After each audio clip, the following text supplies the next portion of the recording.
হাম ভাইরাসের সংক্রমণে এত বাচ্চা মারা যাচ্ছে কেন? হাম হলে কেন ডাক্তার নার্সরা রোগী বাঁচাতে পারে না?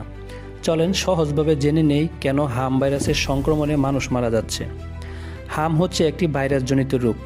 ভাইরাস কিন্তু মারাত্মক কোনো জীব, এদের সরাসরি মারা যায় না। কেন মারা যায় না সেটা পরবর্তীতে বলবো। হাম ভাইরাস ছোঁয়াচে রোগ, একজনের শরীর থেকে হাঁচি কাশি ও স্পর্শের মাধ্যমে ছড়ায়। ছোট বাচ্চাদের শ্বাস প্রশ্বাসের মাধ্যমে হাম ভাইরাস ফুসফুসে ঢুকে যায়। ফুসফুসের যেখানে গ্যাস পরিবর্তন হয় সেটার নাম অ্যালভিওলি।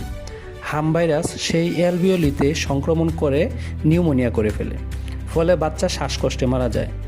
আবার হাম ভাইরাস মস্তিষ্কেও ঢুকে পড়ে, যেখানে এনসেফালাইটিস নামক রোগ সৃষ্টি করে এবং এটা খুব মারাত্মক, তাই শিশু মারা যায়। শিশুরাই কেন মারা যায়? কারণ শিশুদের রোগ প্রতিরোধ ক্ষমতা হওয়ার আগেই হাম ভাইরাস বাচ্চাদের মেরে ফেলে। বাচ্চার বয়স 9 মাস হওয়ার আগে হামের টিকা দেওয়া যায় না, তাই 9 মাসের কম বয়সী বাচ্চারা হাম ভাইরাসের সংক্রমণে মারা যায়। 9 মাসের কম বয়সী বাচ্চাদের কেন হামের টিকা দেওয়া যায় না এই বিষয়ে আরেকদিন বলবো।